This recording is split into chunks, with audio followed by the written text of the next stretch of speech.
Welcome to Sweet Dreams Storytelling, where we unwind, relax, and drift into dreamland. I'm your host, Mike, and I'm so glad you're joining me tonight. Let's get cozy and settle in. Story for this evening is our adaptation of a beautiful novel by Howard Pyle, The Merry Adventures of Robin Hood. Time to make some music of our own, he grinned. The minstrels were Robin's men, in disguise. As the sheriff's guards fanned out in confusion, the merry men caused a riot of laughter and chaos, setting loose livestock, tossing flour into the air, and even tying a guard's boots together. By the time order returned, Robin was gone, and the golden arrow missing from its velvet cushion. That evening, in the forest glade, Robin stood before his men, holding aloft the golden arrow. "A fine trophy," said Little John, clapping him on the back. "And a finer jest," added Will Scarlet. Friar Tuck raised a toast to Robin Hood, who steals not only gold but the very breath from the sheriff's throat. The forest rang with laughter and song, and in Nottingham the sheriff paced his hall, clutching the remains of the broken target, while behind his castle walls the legend of Robin Hood grew ever bolder. Chapter 1: The Making of an Outlaw.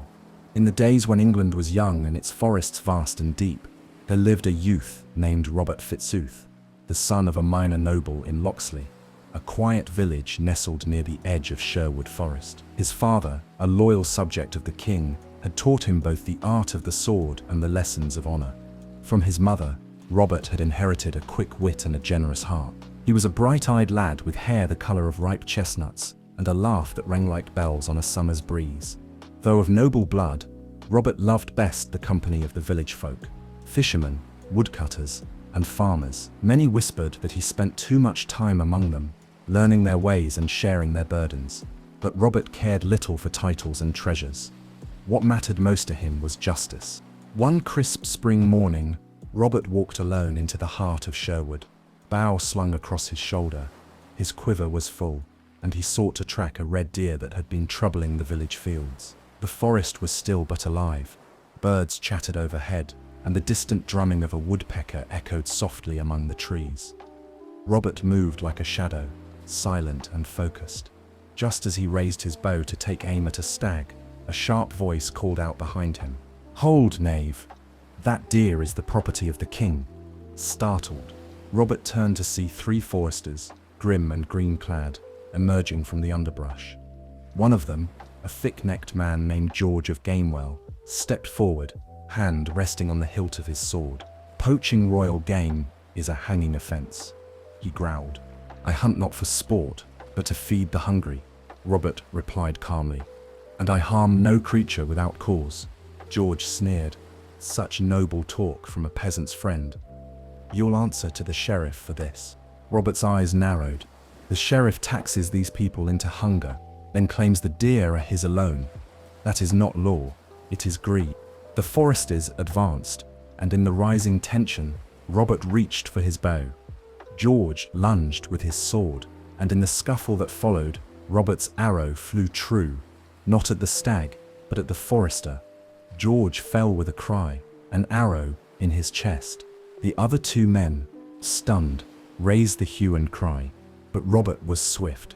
He vanished into the woods before they could seize him. By sundown, the word had spread.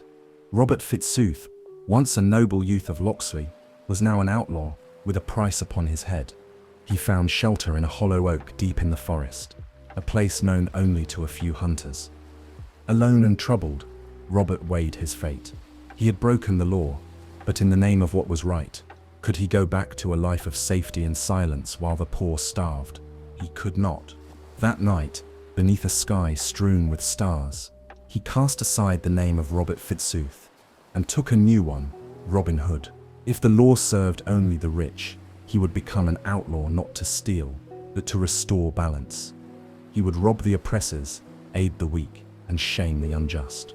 Thus was born the spirit of Sherwood, and the first flicker of a legend that would grow brighter with every tale. Robin Hood, the outlaw who stole from the rich to give to the poor, and who laughed in the face of tyranny. Chapter 2: The Meeting with Little John. The greenwood had begun to whisper Robin Hood's name. It travelled on the wind, rustling through the leaves of Sherwood, passed between lips of frightened nobles and grateful peasants alike. The hooded man, they called him, one who struck like an arrow in the dark and vanished like smoke.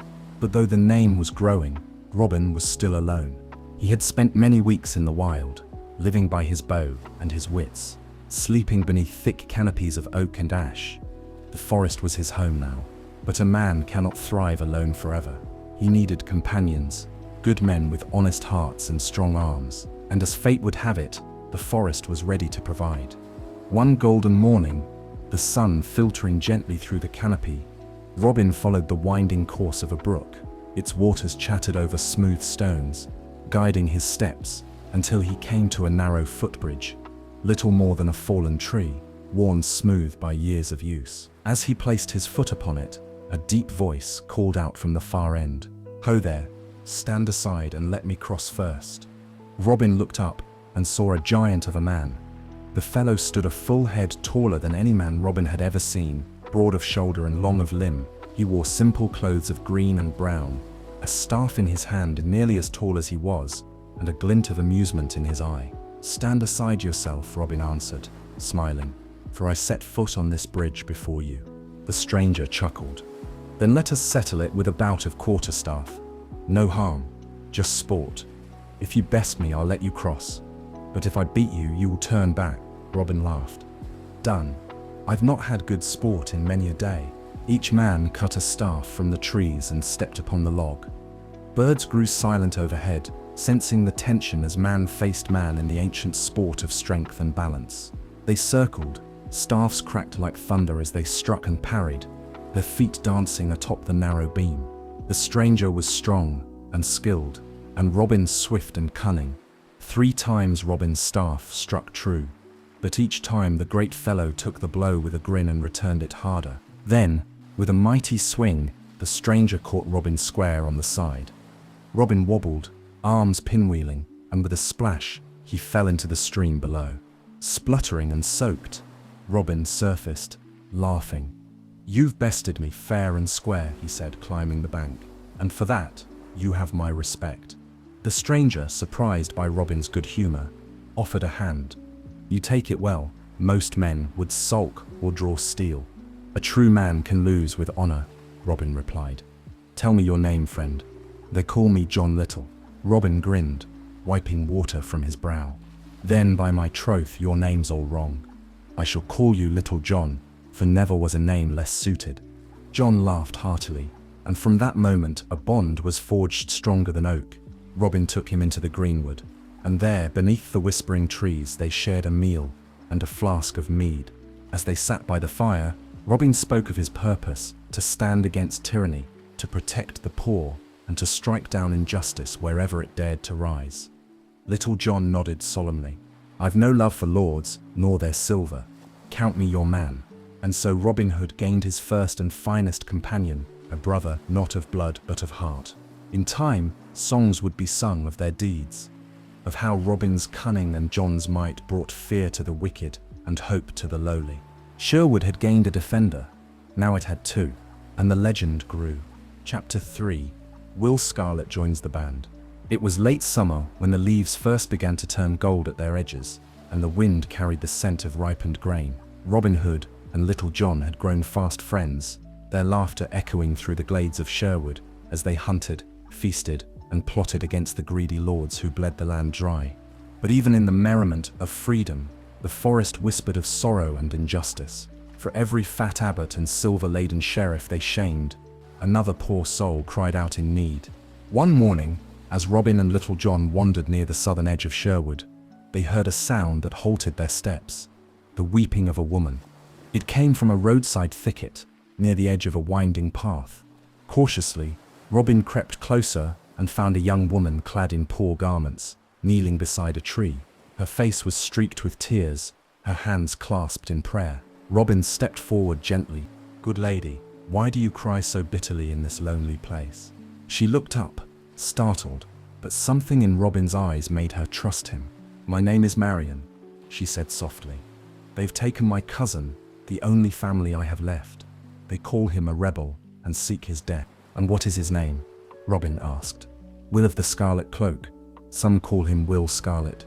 At the mention of the name, Robin stiffened. He had heard it before, in tales told in whispers by travelers, of a hot-tempered outlaw who defied the law with blade and boldness. "Where have they taken him?"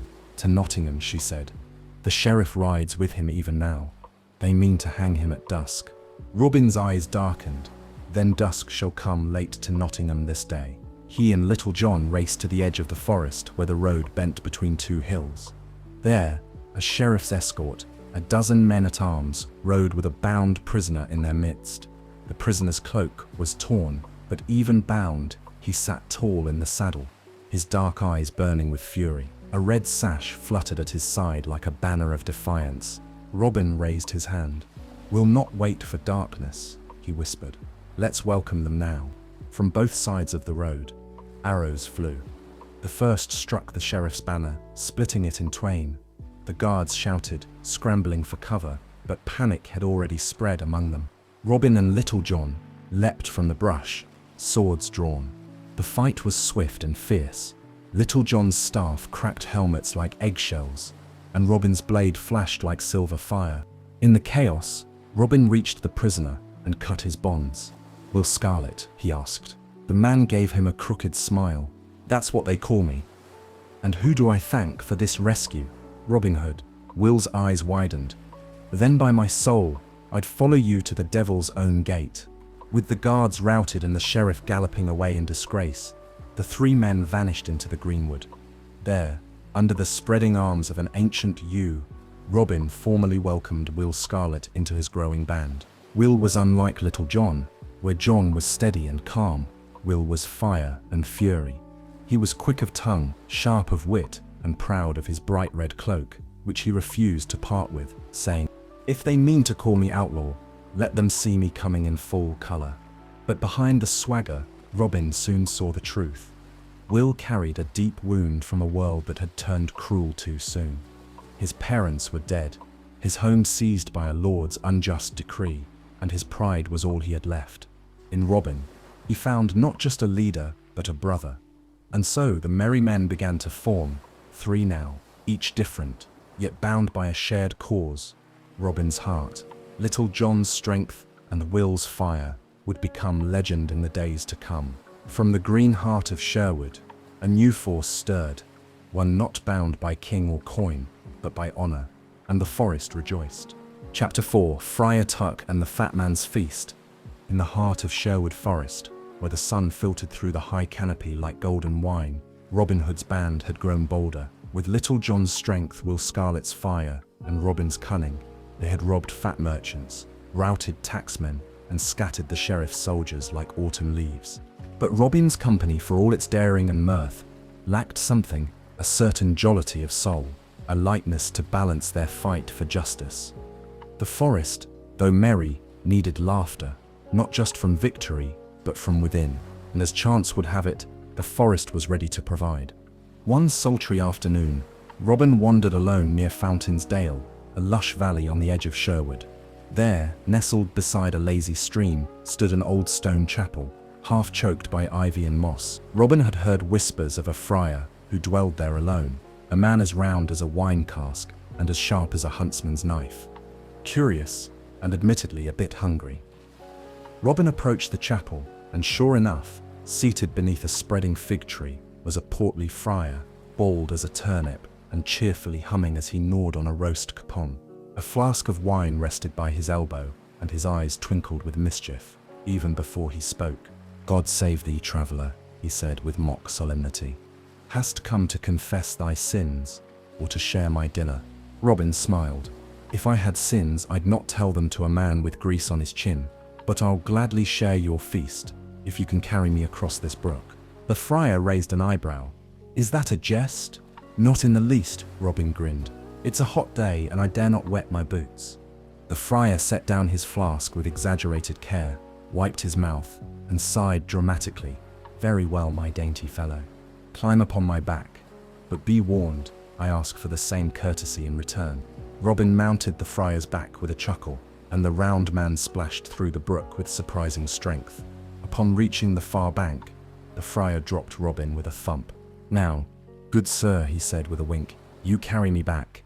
Robin, though startled, laughed and obliged. Back and forth they went, first one carrying the other, then trading places, until both were soaked and roaring with laughter.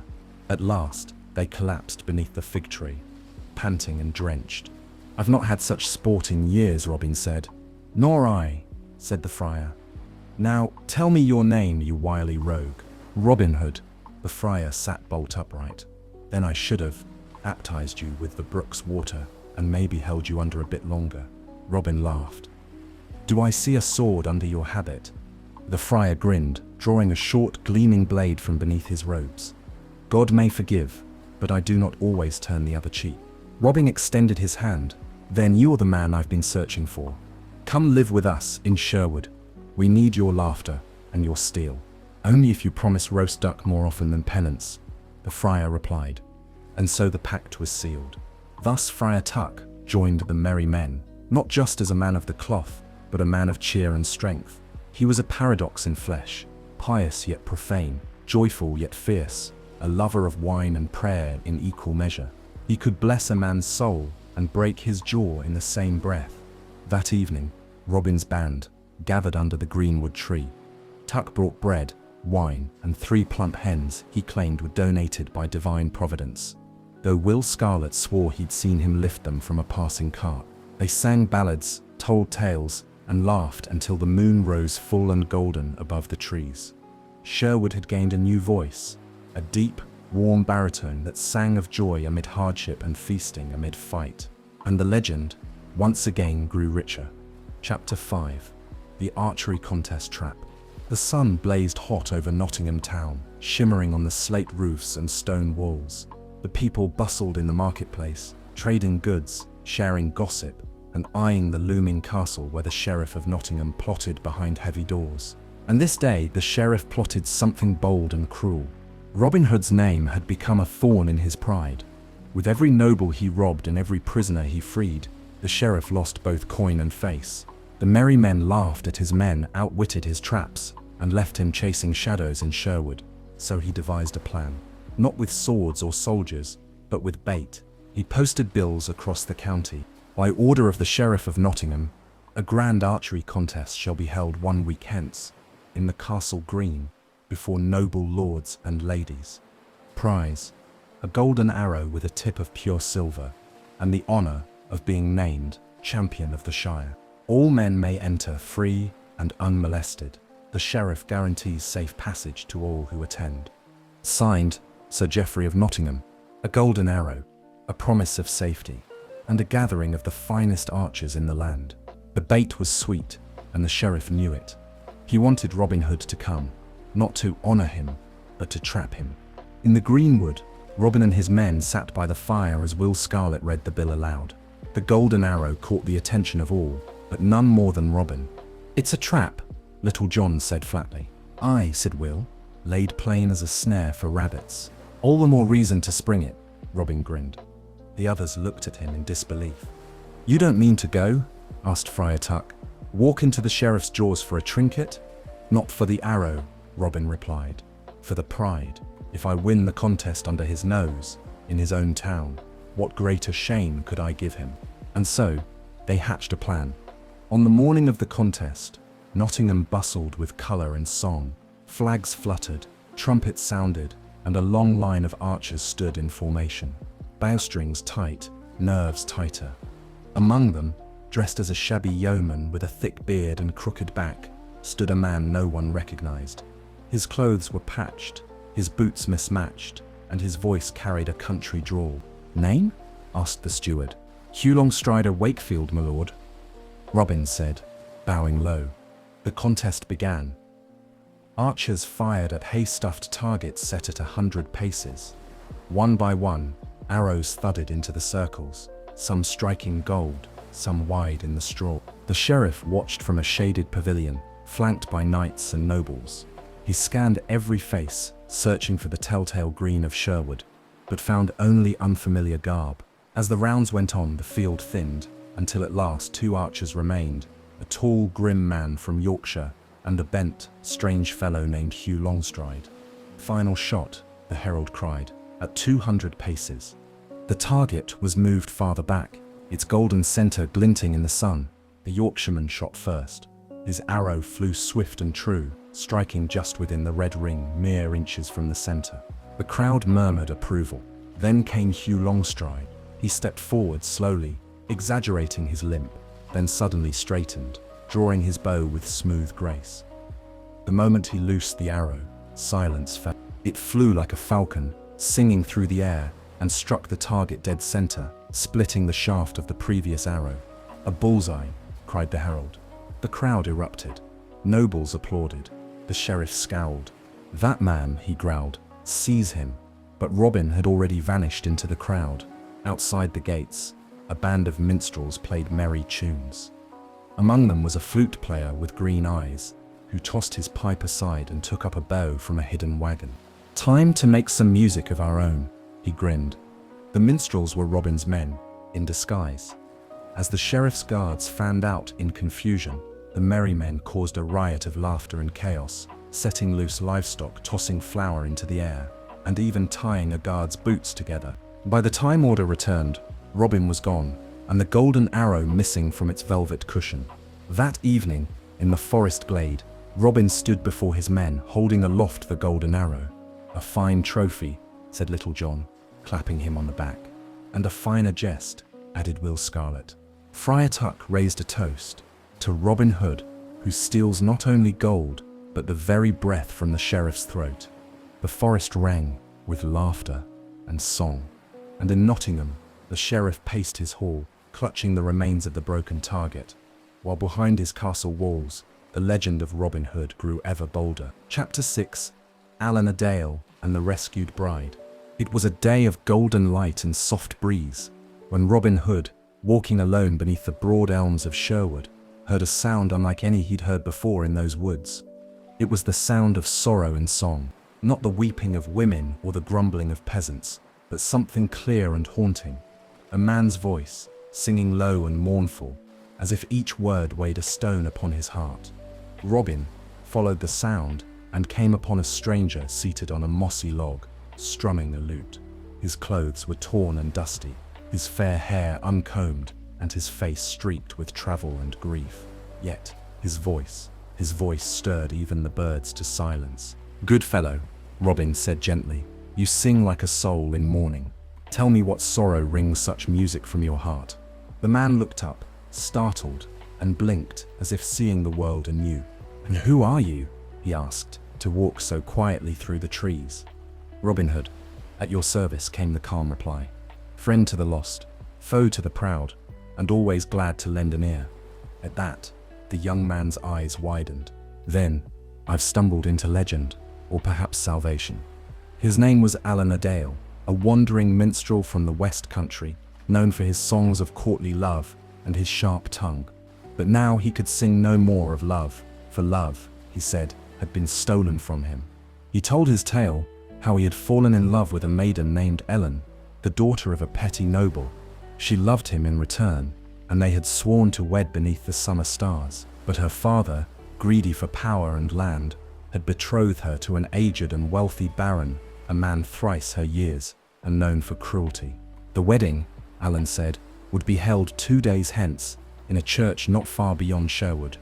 "And I," he added bitterly, "may not even look upon her, for I have been turned out like a beggar and branded a fool." Robin rose. "Then let us make you a fool no longer. If this baron means to wed by force, we shall give him a wedding to remember." The next day, Robin Hood and a dozen of his merry men rode out, disguised as pilgrims and friars, with Alan a Dale among them, cloaked and hooded. They arrived at the small church of St. Mary's, just as the bells were being rung. The baron was already at the altar, squat and sour-faced, dressed in silks that strained across his belly. The poor bride, Ellen, stood pale and still beside him, her hands clenched, her eyes red from tears. The priest, an old, trembling man, was about to begin the ceremony when a great shout echoed from the back of the church. "Hold there, father," came a booming voice.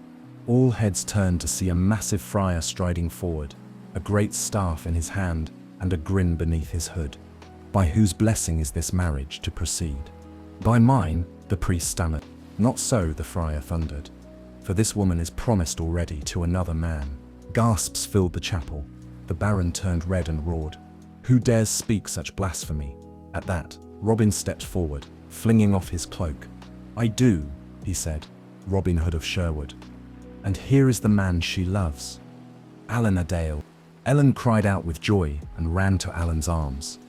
The Baron, snarling, reached for his sword, but Little John and Will Scarlet blocked his path with drawn blades. "Stay thy hand," Will said coolly, "or lose it." The priest, still shaking, looked to Robin. "But I cannot wed them," he stammered. "I've no right." Robin turned to the friar, who had now removed his hood to reveal Friar Tuck's round, grinning face. "Then let me bless this union," Tuck said. "For love true and freely given is holier than gold-stained vows." With Ellen and Alan standing beneath the old stone arch, surrounded by Robin's men, Friar Tuck married them right then and there, his booming voice full of joy and mischief. The merry men cheered, and the bells of the church rang once more, but this time, not for sorrow or for power, but for love's triumph. That night, back in Sherwood, a grand feast was held. Deer roasted on the spit, jugs of mead passed hand to hand, and Alan a Dale sang once more, not of sorrow but of freedom, brotherhood and joy. He stayed in Sherwood after that, not just as a guest, but as one of their own. With his lute in hand and his heart restored, he became the voice of Robin Hood's legend, the minstrel of the greenwood, who turned each deed into song. And so love was saved, a friend was gained, and the forest grew ever merrier. Chapter 7: The Sheriff's Revenge. The Sheriff of Nottingham sat brooding in his high hall, shadows dancing on the stone walls, the fire before him crackling like his own smouldering rage. It had been months since the archery contest, months since Robin Hood had slipped through his fingers again with a golden arrow and a grin that haunted his dreams. The sheriff had become the laughingstock of the shire, mocked in ballads sung by peasants and minstrels alike. He could not ride to the market without hearing snatches of Robin's name whispered like prayer and curse. So, he swore an oath. No more games, no more riddles. I'll not rest until Robin Hood hangs. He summoned Goy of Gisborne, a dark knight and ruthless hunter, and sent him prowling the roads. He doubled the patrols and posted spies in every tavern and town, but still, the forest swallowed Robin whole, and the merry men vanished like mist. At last, the sheriff turned to deceit. A herald arrived at the gates of every village and green. By royal decree, Robin Hood, if he shall surrender himself, is granted pardon in the name of King Richard. He shall be free to return to Locksley and lay down arms. Let him come to Nottingham Castle in peace, and his crimes shall be forgiven. The scroll bore the king's seal, and the people whispered of hope. Had King Richard, away on crusade, truly returned? Could Robin be free at last? In Sherwood, the merry men gathered by firelight, the scrolls spread before them. "It smells of a trap," Little John growled. "Aye," said Will Scarlet. "The sheriff holds a pen as poorly as a sword. This reeks of ink and lies." But Robin said nothing for a long while, his eyes fixed on the fire. "If the king's pardon is real, we cannot ignore it," he murmured. "Not for ourselves, but for the people. They suffer so long as we wear the outlaw's name." He turned to Little John. "If I go alone." "Then I go with you," John said without hesitation. "And I," added Will Scarlet. "And I," said Friar Tuck, raising a jug. "Even a wolf can put on sheep's wool, but I'll bite back if I'm muzzled." Dressed in plain cloaks, Robin and his companions approached Nottingham Castle by moonlight. At the gate, guards let them pass, cold-eyed, but silent. Inside, the great hall was lit with torches, and the sheriff stood waiting in a velvet robe, flanked by guards. "Robin Hood," he said with forced calm, "the king's pardon welcomes you." Robin stepped forward slowly. "Where is the king?" "Alas," the sheriff replied, "he has returned to London, but his seal stands, and I am his loyal voice." He gestured to a parchment on the table. "Sign here, and you are free." Robin leaned over the scroll. The wax was fresh. The seal looked true. But as he reached for the quill, something caught his eye. A tiny mark on the seal. The wrong shape, like a fox's claw instead of a lion's paw. It was a forgery. "Guards!" the sheriff roared. "Too late. Robin was already moving. Little John smashed the table with his staff, scattering ink and wax, while Scarlet leapt across the chamber, blade flashing. Friar Tuck swung a candlestick into a guard's helmet, sending it ringing like a bell. Robin fought his way through the guards with grace and fury, arrows flying from his bow as though the wind itself drew the string. One struck the sheriff's chair, splitting its carved arm in half. "This is your pardon, Sheriff," he shouted. The four men fled through the castle, guards on their heels, torches blazing behind them.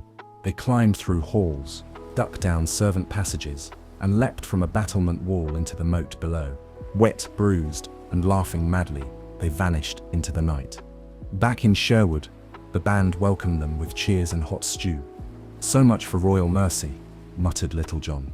"If that was the king's seal," said Will Scarlet, "then I'm the Queen of France." Robin sat beside the fire, unrolling a stolen parchment. "We risked much," he said, "but now we know. The sheriff fears us enough to lie like a coward." Friar Tuck raised his mug. "Then let us toast his fear and our freedom." And so the sheriff's trap was sprung, but not upon its prey. Instead, it had only fed the legend. Robin Hood was still at large. The forest still sang his name, and the Sheriff of Nottingham, once again, had failed. Chapter 8. A Christmas feast in Sherwood. The year turned cold, and the days shortened like breath on a frostbitten wind. Snow fell gently over the greenwood, laying a white hush upon the forest. The great oaks of Sherwood stood still, their leaves long fallen, their branches heavy with ice. But deep within that winter wood, mirth was not forgotten. For Robin Hood, even as an outlaw, would not let Christmas pass without cheer. "Too many hearts go hungry in the cold," he said, his cloak dusted with snow as he spoke to his men, "and too many hearts burn with sorrow instead of warmth. Let us give them reason to laugh, if only for a day." He stood beneath the holly-bedecked boughs of their forest clearing, the firelight glowing on his face.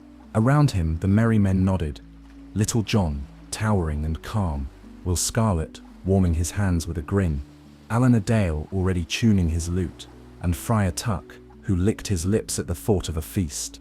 So they set to work, as only Robin's men could. They robbed a merchant's cart that carried sweetmeats and spiced wine for the sheriff's table, replacing his barrels of ale with stream water and leaving a note that read, "Let the poor taste what the rich hoard. Merry Christmas."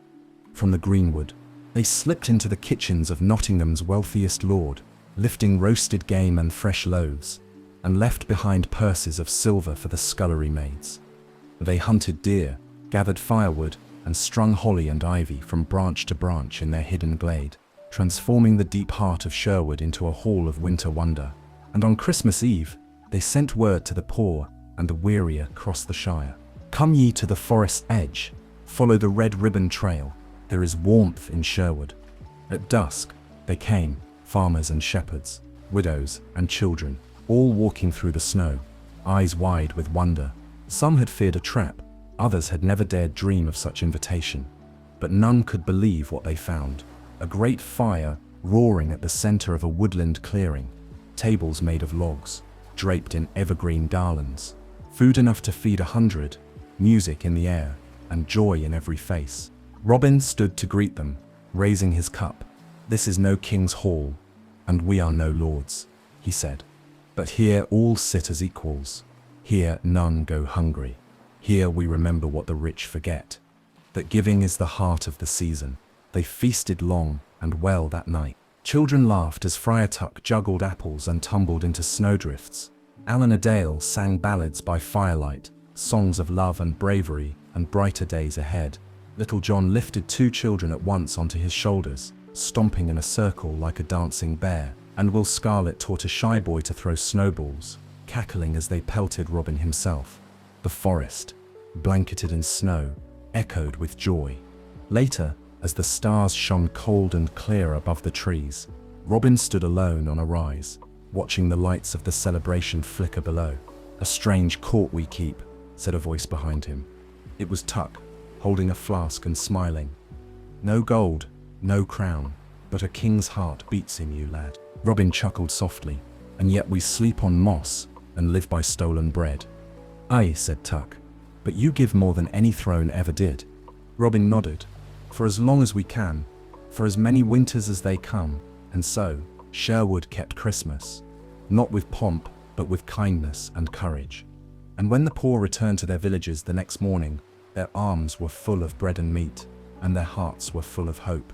And from that year on, the tale of the Christmas feast in the greenwood became legend, passed from hearth to hearth, a reminder that even in the darkest season, light can rise from the trees. Chapter 9. The Gold of the Abbot. The snows of Christmas melted into slush and rain, and the first signs of spring stirred in the deep greenwood. Snowdrops pushed their way through frost-hardened earth, and birds returned with morning songs. But even as the land began to wake, greed did not sleep. Word came to Robin Hood one grey dawn, brought by a breathless shepherd lad, whose tunic was soaked and whose hands trembled from cold. "Master Hood," the boy said, "they've taken my father's land over a debt we never owed." Robin crouched before him. "Who has taken it?" "The Abbot of St. Mary's," the boy whispered, "and his men." Robin's eyes darkened. The Abbot Hugo of St. Mary's was no humble servant of the cloth. He was a man of robes lined with fur, of feasts that rivaled noble courts, and of hearts grown fat with silver. He taxed the poor without mercy and claimed it as the will of heaven. Robin had long watched the abbot from afar. His gilded carriage, his jeweled rings, his sermons on obedience. But now the abbot had crossed a line. "Where there is no justice," Robin said quietly, "we will be the hand that restores it." A day later, a small band set out from St. Mary's Abbey. 4 monks in velvet-lined cloaks, a company of armed guards, and a cart heavy with gold bound for the treasury of Nottingham. They rode through the forest's edge, smug and unworried. For who would dare rob holy men? Who would question silver stamped with the church's seal? And so it was that as they passed beneath a great, leaning oak, they heard a voice call out from the trees. "Halt there, good brothers! Might a poor man beg a blessing, and perhaps a coin?" The guards reached for their swords, but too late. From every side, arrows whistled through the air. The guards fell from their saddles, startled and unharmed, each struck in the shoulder or leg. Not one fatal blow among them, yet they lay groaning in the mud. The monks, shaking, turned to see Robin Hood step into the road, bow in hand, and smile playing at his lips. "Well met, brothers," he said cheerfully. "I trust you've brought enough to share." "Tea. This is church gold," one monk sputtered. "Then let heaven feed the poor," Robin said. "And if the Almighty objects, he may strike me down now." He waited, eyes raised to the sky. The forest was still. "Ah," Robin said, "it seems God is not in a hurry." The merry men searched the cart and found sacks of silver coin, golden chalices, and velvet pouches bearing the abbot's seal. With solemn reverence, they divided the riches. A third to the starving villagers, a third to mend roads and roofs, and the rest carefully tucked away for the times to come. Robin wrote a note in a fine curling script and tucked it into the empty chest before sending the monks on their way. From the hands of the greedy to the mouths of the hungry, let this gold be holy now. Robin of the Greenwood, the story spread like wildfire. From village to village, peasants knelt in their huts with full bellies, whispering prayers not to the abbot, but to the green-cloaked saviour who dared steal from the corrupt to feed the good. In Nottingham, the sheriff raged at the loss, and in St. Mary's Abbey, Abbot Hugo turned purple with fury, slamming his goblet against the stone table. "Outlaw or devil, I'll have his head yet." But the more he shouted, the more his name soured among the people. For now they had seen the contrast, a man of gold who gave nothing, and a man in the forest who gave all. That night, in Sherwood, the merry men feasted not on stolen meat, but on fresh bread baked by grateful hands. Children from the nearby villages brought flowers, and old women sang songs of blessings beneath the stars. And as Friar Tuck raised a goblet stolen from the abbot's own chest, he said with a grin, "I've seen holier men in Sherwood than ever walked the abbey halls." Robin Hood smiled and clinked his cup against it. "Then let the church say what it will. We serve a higher truth." And so the abbot's gold was given new purpose, and the legend of Robin Hood, not just thief but redeemer, grew ever brighter beneath the green canopy of Sherwood. Chapter 10. The Knight with the Broken Sword. It was early spring in Sherwood, and the rains had passed, leaving the forest washed clean and glistening. The green returned like a song, new leaves on every tree, blossoms budding on the thorn, and birds waking the dawn with joyous cries. But that morning, the forest was quiet. A strange stillness lay over the trees, as if the earth itself were holding its breath. Robin Hood stood at the edge of the great road that cut through Sherwood, eyes narrowed beneath his hood. He had heard the clop of a single horse, slow and weary. Then through the trees came a figure, a knight, cloaked in a battered surcoat, helm slung from his saddle, and a broken sword strapped to his side. His horse was gaunt, his armor rust-streaked, and his face lined with both pride and sorrow. Robin stepped from the trees and called gently, "Well met, Sir Knight.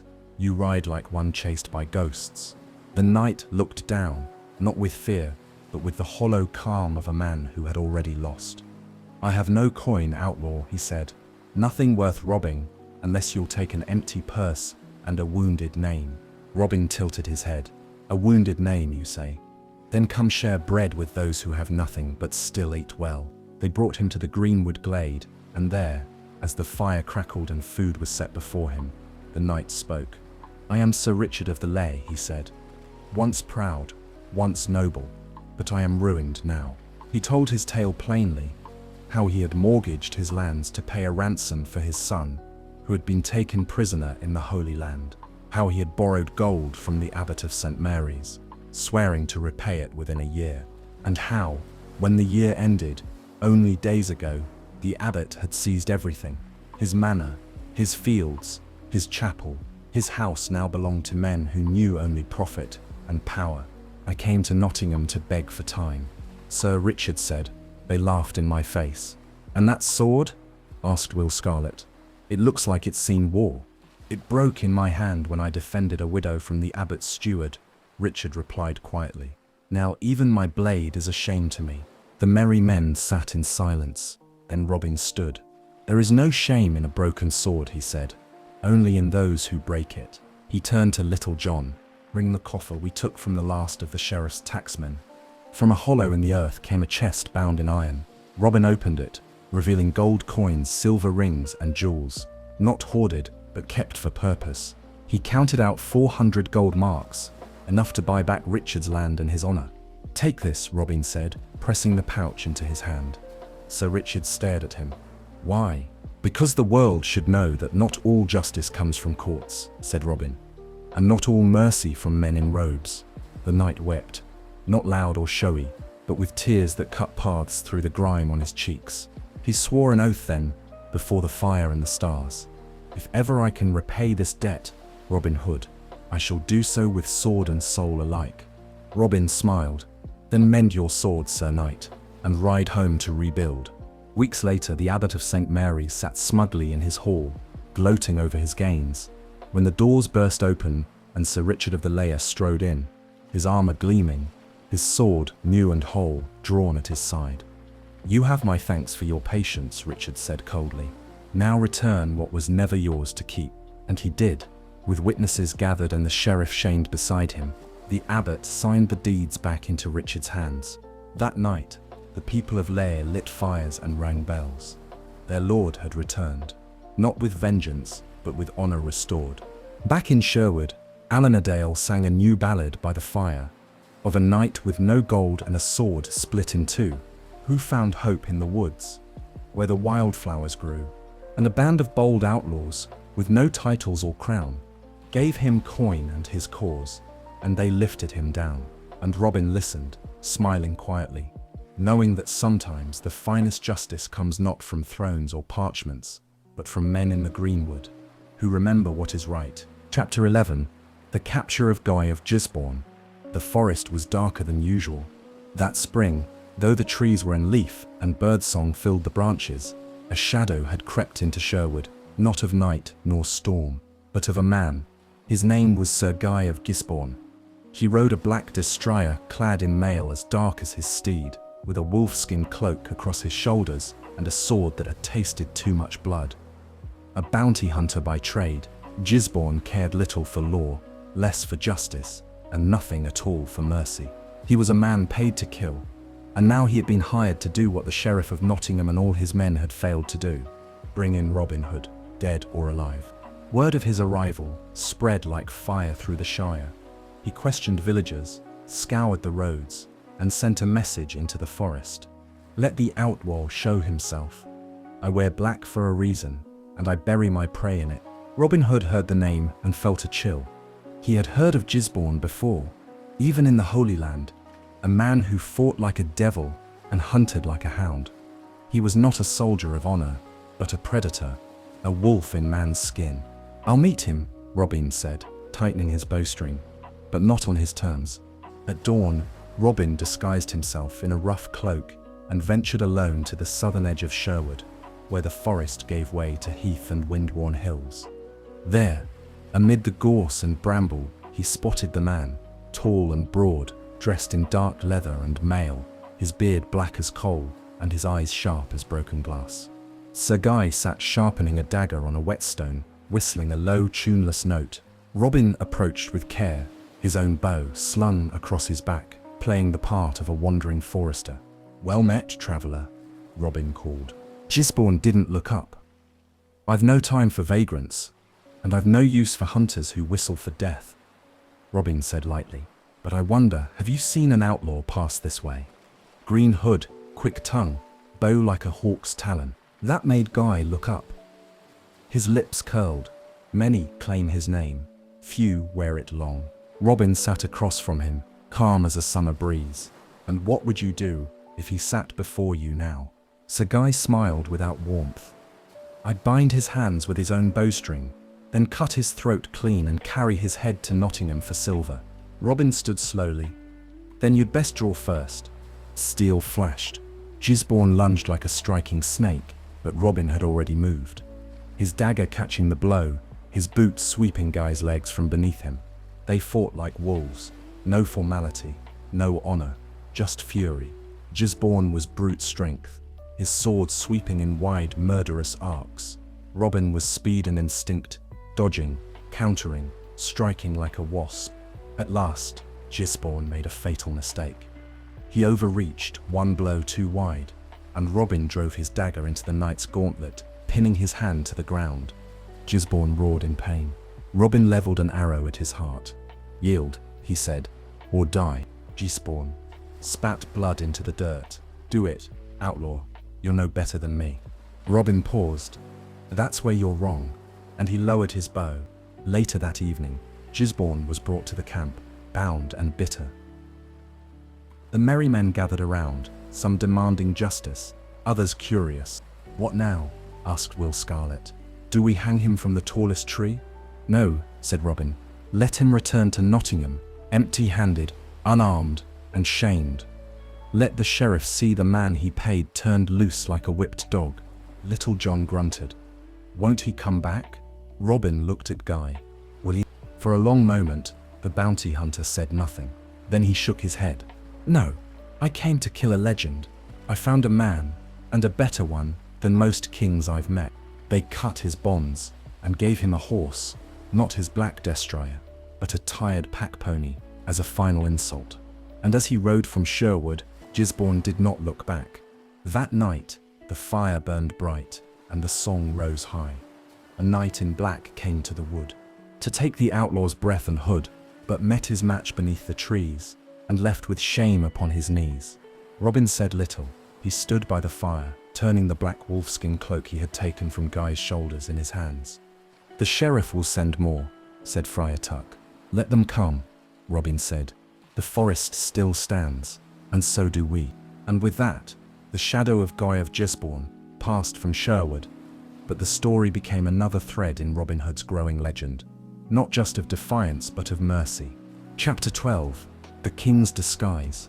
Spring had ripened into early summer, and Sherwood was at its greenest, lush with leaf and brimming with life.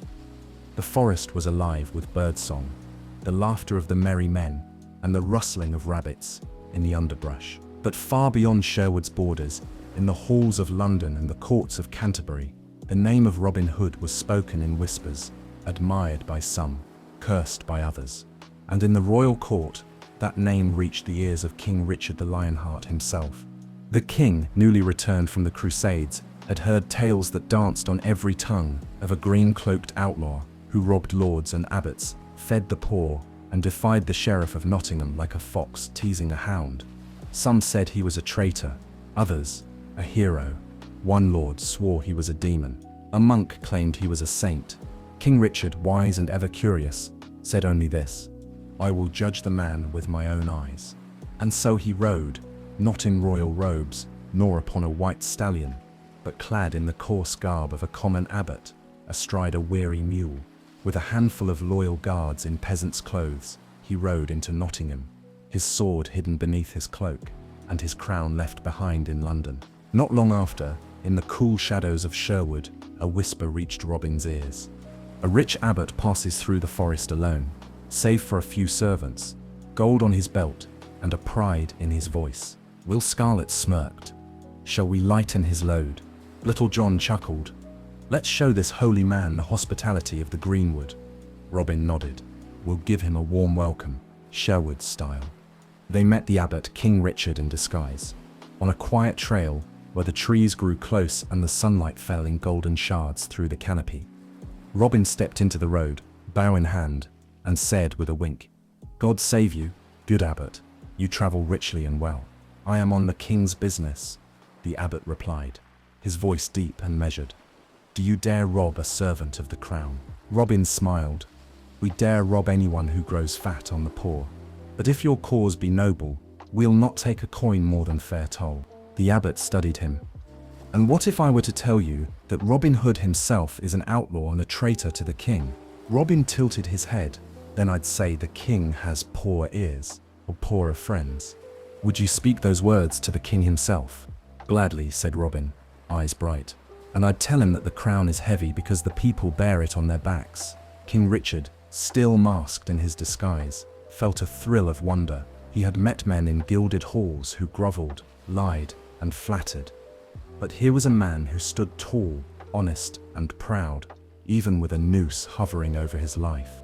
"Then come," said the abbot, "you shall feast with us tonight, and we shall see what the king thinks of your words."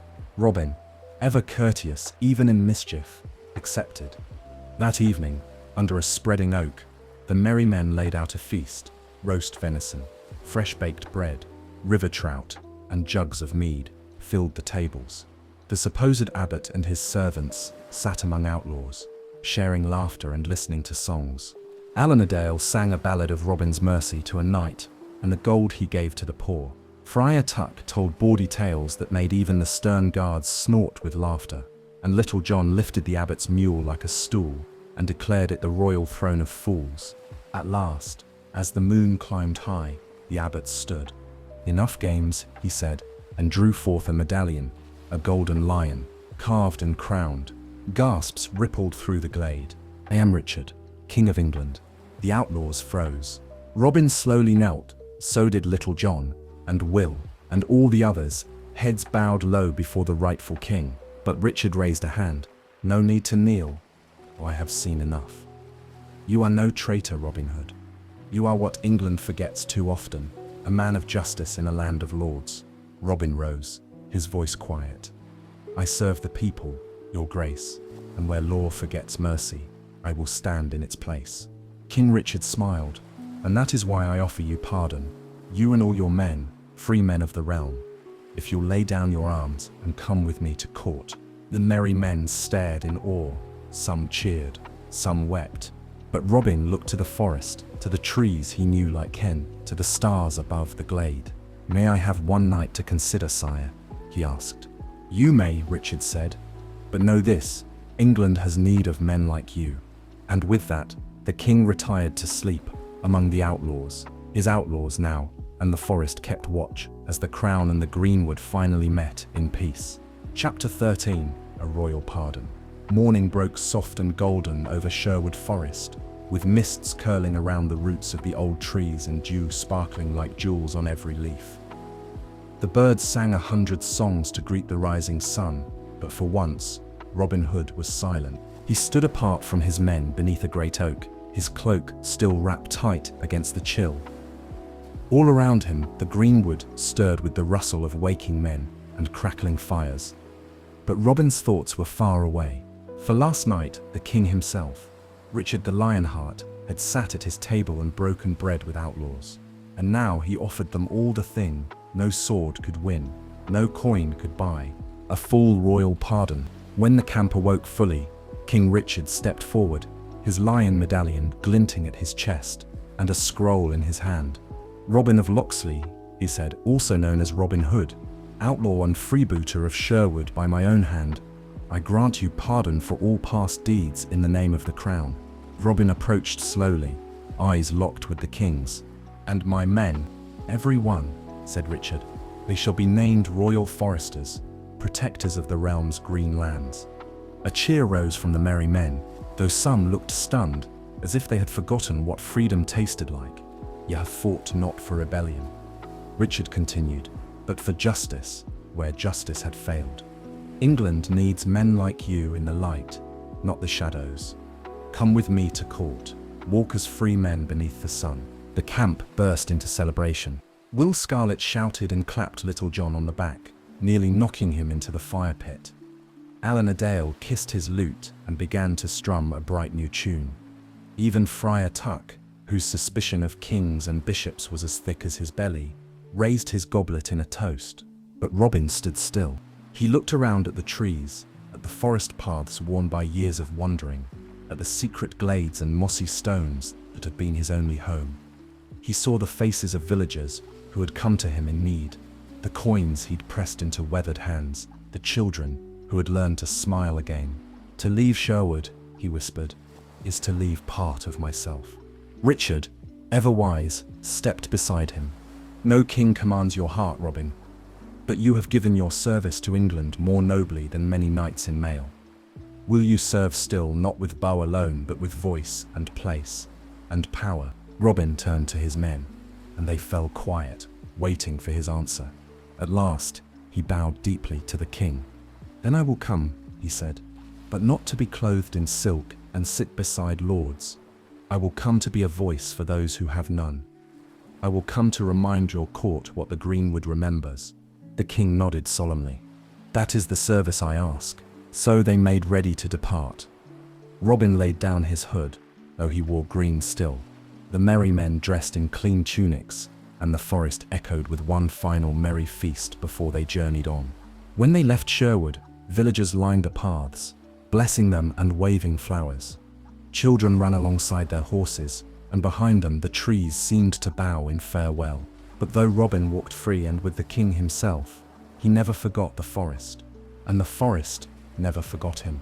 For in every village, on every tongue, the tale grew of the outlaw pardoned by the king, of justice not bought but earned, and of a man who walked between shadow and sun, never ruled by crown nor coin, but only by his own steady heart. Chapter 14. Robin at Court. The road to London was long, winding through hills and farmlands, past abbeys and manor houses, through bustling villages and ancient woods.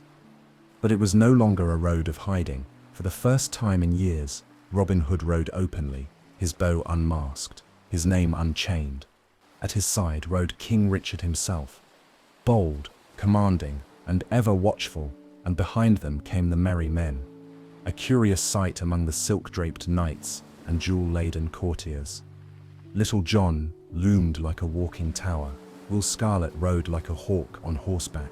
Alan Adale played his lute even while trotting, and Friar Tuck sang hymns between swigs of mead, offering blessings with one hand and belly laughs with the other. As they approached the capital, Robin Hood looked ahead and saw, rising like stone from dreams, the towers and battlements of London, and for the first time he felt out of place. At the royal palace, gilded gates opened before them, and servants in red livery bowed low. Tapestries lined the great halls, thick carpets muffled every footstep, and golden chandeliers shimmered with candlelight.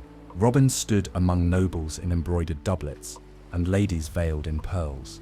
There were dukes with waxed beards, bishops with rings like doorknobs, and men who had never drawn a sword yet called themselves knights. He had stepped out of Sherwood and into a different kind of forest.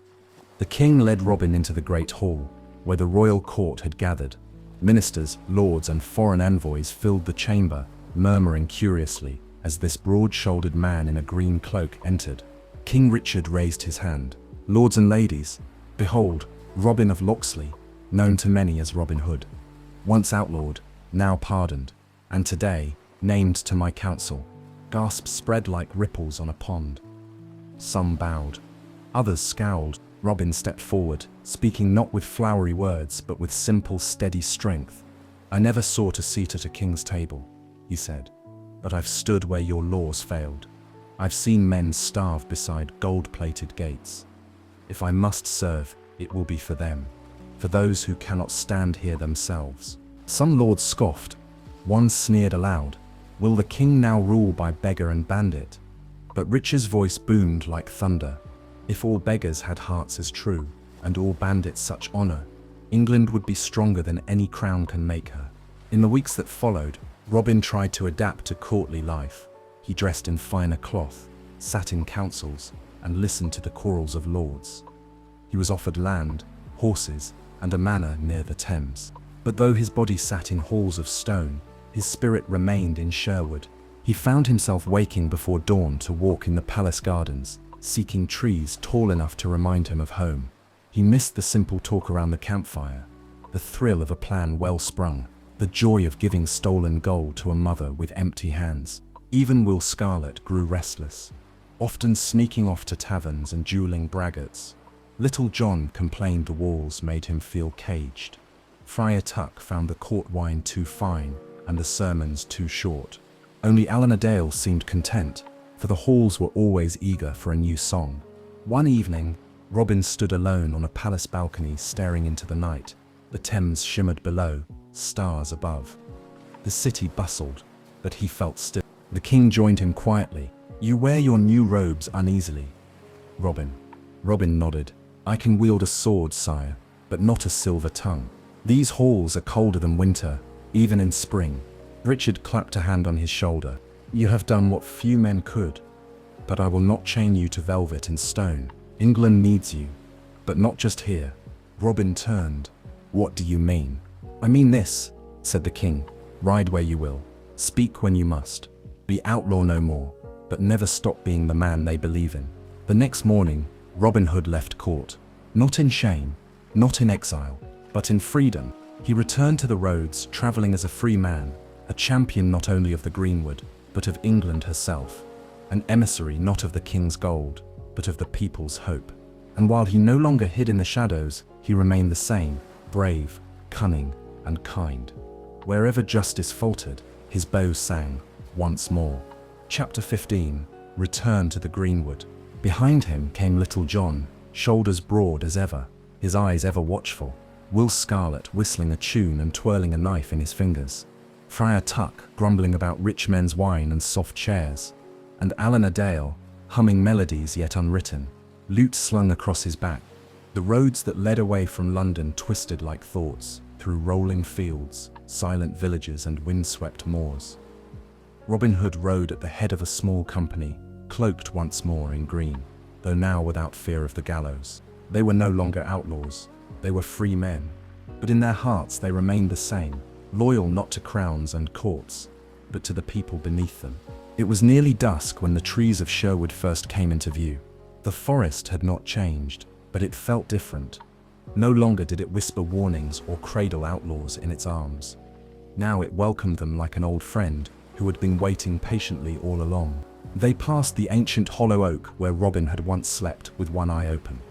They crossed the same brook where he'd first met Little John. They came to the clearing, their camp, their home, and found it just as they had left it, though quieter, as though the forest had held its breath for their return. Robin dismounted slowly and placed his hand on the trunk of an old elm. "Home," he said softly. Little John smiled. "Never thought I'd miss moss under my boots, or sleeping on pine cones," added Will, rubbing his back. And Alana Dale, settling beside the fire pit, strummed a few notes and murmured. Friar Tuck dropped his pack with a grunt. "Now this is holy ground. I smell earth, not perfume. The court has marble halls and chandeliers, but none shine half so bright as stars above the trees." That night, they lit a fire in the old hearth, and though there was no feast, no gold, no grand audience, they felt richer than kings. Robin stared into the flames, the crackling light dancing on his face. He thought of all they had seen, of pardons granted, of crowns worn, and of silks traded for steel. He thought of the people still suffering, still taxed and silenced, in corners of England where the king's eye seldom reached. The others looked to him. "We are free," he said at last. "But freedom is not enough. Sherwood may no longer be our prison," he continued, "but it shall always be our post. We may serve the king, but we serve the people first. Where there is injustice, we will ride. Where there is hunger, we will bring food. Not as outlaws, but as guardians." Little John nodded. "Then let the greenwood live, not in hiding, but in honor." In the days that followed, word spread. Robin Hood had returned to Sherwood, but no longer hunted, no longer outlawed. Now he was a freeman, a knight of the Green Realm, a folk hero not just in song, but in flesh. Peasants from nearby villages came quietly, bringing baskets of bread and cheese, not in tribute, but in welcome. They wept with joy, they begged for stories, and they whispered, "He is still ours." Robin welcomed them all. He listened to their griefs, remembered their names, and promised, no matter who sat on the throne, he would always fight for them. And so, the greenwood became not a hiding place, but a beacon. Robin Hood had left the courts and returned to the trees, not in exile, but in purpose. He was no longer an outlaw, but he remained a rebel in heart, against greed, against tyranny, against silence, and beneath the leaves of Sherwood, the flame of justice burned brighter than ever before. Chapter 16: The Passing of King Richard. The leaves in Sherwood had begun to fall again. Summer's green gave way to gold and fire, and the forest glowed like a kingdom of flame. The birds quieted, the winds grew restless, and the air carried with it a scent that foretold change. Then, one grey morning, as Robin Hood knelt beside a stream tracing autumn leaves in the water, a messenger came. He was travel-worn, mud-splattered, and breathless, but his voice was steady as he spoke, the words that would echo across all England. "The king is dead. Richard of the Lionheart is no more." Robin did not speak, he only lowered his head. The news spread through Sherwood like smoke. King Richard, who had laughed at Robin's jests, pardoned his men, and called him friend, had been struck down in France, felled not by war, but by a common crossbowman, during a siege over a petty dispute. "An arrow," muttered Will Scarlet, his jaw clenched. "A single, foolish arrow." "Not so foolish," murmured Friar Tuck. "Even lions bleed." Robin sat apart from the others that night, staring into the fire. His hands rested on his knees, but his mind wandered far. He remembered Richard's laughter in Sherwood, the weight of his hand on Robin's shoulder, the promise of a kingdom more just. And now, with his death, that promise flickered like a candle in the wind.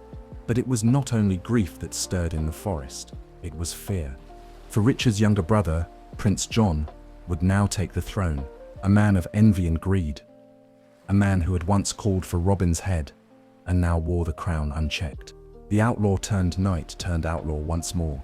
"So much for peace," said Little John. "We'll be hunted again. Let them come," Will spat. "We'll show them the forest still stands." Robin stood slowly. "No, not yet. We do not fight shadows. We wait. We listen. But know this, Sherwood is not done, not by crown nor coin nor king." Soon, Prince John's rule spread like a cold fog. Robin Hood watched from the trees, his green hood pulled low once more. The taxes returned, higher than before. The poor were pressed harder. The nobles grew fat once again. The Sheriff of Nottingham, emboldened and bitter, tightened his grip on the surrounding lands, eager to settle old debts. "It begins again," he whispered.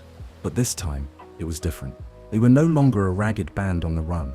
They had the love of the people, the respect of the knighted poor, and allies in the countryside who knew their names not as legend, but as lifelines. "We do not just hide now," said Robin. "We lead." His crown now lost, his sword alone. The lion sleeps beneath the stone. One evening, as the forest turned silver in moonlight, Alan a Dale sang a quiet song, no ballad of glory, no tale of adventure, but a lament for a fallen king. But in the green his echo stays. Robin listened in silence, his hand resting on the hilt of his longbow.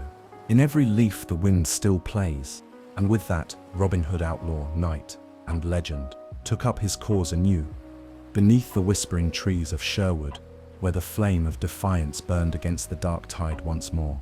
"He is gone," he said at last, "but we remain, and while we draw breath, his dream of justice shall not die." Chapter 17, The Last Stand. Sherwood stood older now. The great trees reached higher, their branches thicker, their roots deeper. The air hung heavy with age and memory, and in that forest still strode Robin Hood, a little greyer at the temples, a little slower to rise. But his eyes burned as bright as ever. Though the years had passed, the struggle had not ended. Under Prince John's rule, the realm had soured. Taxes drained the poor to feed the lord's banquets. Justice bowed to coin, and the Sheriff of Nottingham, older but no wiser, now ruled with iron fists and hired swords. Robin had kept to the greenwood, not hiding, but watching, waiting, and striking when the need was greatest. He was no longer hunted, but neither was he welcome. To the people, he was still a symbol, to the powerful, a lingering thorn. Then came the word that stirred the forest to life once more. The sheriff has seized the lands of Edric of Lorne, burned the farm, took his wife. The village is to be cleared for a new garrison. Robin stood when he heard it, his hands trembling, but not from age. "One last time," he said, "we ride." The merry men, fewer than they had once been, gathered around him. Little John, broad as a bear, nodded.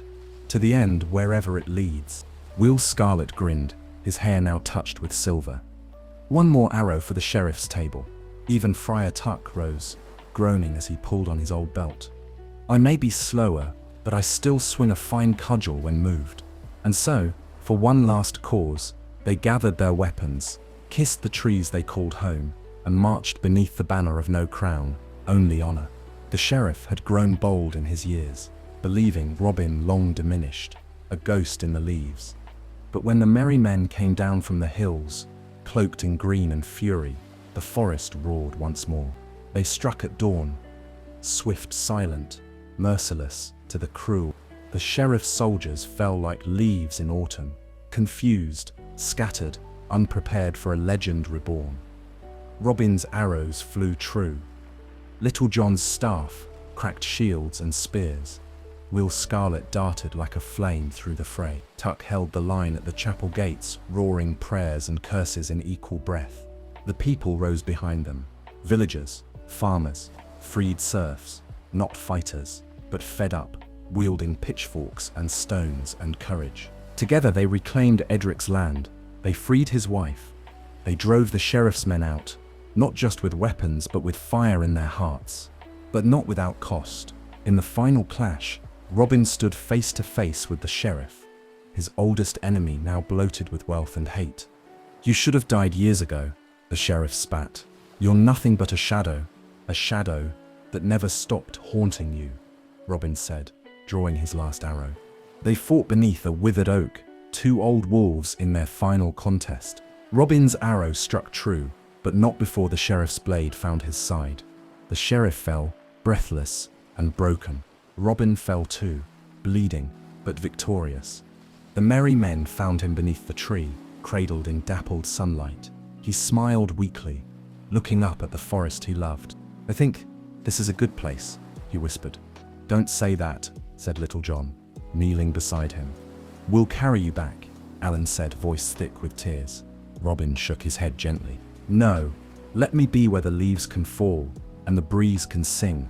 His voice faded, soft and sure. "Bury me where this last arrow falls." He lifted his bow once more, weakly, painfully, and fired one final shaft into the woods. It arced through the air and vanished into the green. And not long after, Robin Hood passed, his heart at peace, the fight behind him and the forest all around. They found the arrow beneath an old yew tree, and there they buried him, not in marble or gold, but beneath the sky and the boughs he had protected. His grave bore no crown, only a carving in the bark. Here lies Robin of the greenwood, who stole from the rich, gave to the poor, and never turned from what was just. Chapter 18. The Death of Robin Hood. The greenwood mourned. The trees stood still, and the birds fell silent. The wind moved softly through the leaves, as if careful not to wake what now lay at rest beneath the yew tree. Robin Hood, the outlaw, the hero, the thorn in tyranny's side, had loosed his final arrow, and the forest wept in its own quiet way. The merry men buried him as he asked, where the last arrow fell, beneath the ancient yew whose roots gripped the earth like a mother's embrace. They carved no grand monument, only a simple marker fashioned of oak and love. Little John placed his long staff upon the grave, sinking it into the soil as a silent vow. Will Scarlet stood long after the others had left, his red cloak darkened by dew. Friar Tuck said no sermon, for none could match the life Robin had lived. His deeds were his eulogy, and Alan a Dale, whose fingers had once danced upon strings with joy, now played a single, solemn melody, one so soft that even the forest seemed to lean in and listen. No trumpet sounded, no banners waved, when Robin laid his bow, but Sherwood sighed, and heaven saved the soul that walked below. Seasons passed, the forest bloomed, faded, and bloomed again, and still the people spoke his name. Children grew up on tales of his cunning and kindness. Old men swore they had seen him in their youth, leaping from the trees or vanishing into mist.